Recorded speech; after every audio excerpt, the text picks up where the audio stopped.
আমাদের শিব মন্দিরে বসেছে মেলা, দেখে এলাম এখনই।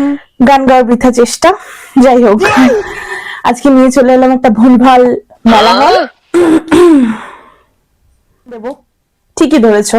মানে আমার কাছে এত ক্লিপ হয়ে গেছে, সবকিছু নিয়ে একসাথে যদি বিক্রি করে দিন একটা বাড়ি কেনা হয়ে যাবে পাক্কা। তাও আমি কিনবো, কারণ আমি বেহায়া। দেখো, আমাকে গালি দাও, মারো, ঠেলতে ঠেলতে ফেলে দাও জানলা দিয়ে, তবে আমি কানের কেনা ছাড়বো না। এরকম কিউট একটা কানের দেখে কে না কিনে আসতে পারে? এটা আমার 736 নম্বর ট্রে, যেটা আমি মেলা থেকে কিনেছি। ভাই, মাঝে মাঝে আমার সত্যি ফোমো হয়, আমি কি মা হয়ে যাচ্ছি দিনে দিনে? কারণ আমি শুধুমাত্র ভাই বাসনপাতি কিনতে মেলায় যাই। সেটা আরো একটা উদাহরণ তোমাদেরকে দেখাই। না, তবে একটা কাজের জিনিস আমি কিনেছি, মাকে আমি এটা দেখিয়ে বলেছি মা আমি আজ থেকে পড়তে বসবো। সো এই আমার মেলা হল ছিল। যাই, আমি মাকে সামলাই। তোমরা একটু সাবস্ক্রাইব করে দিও।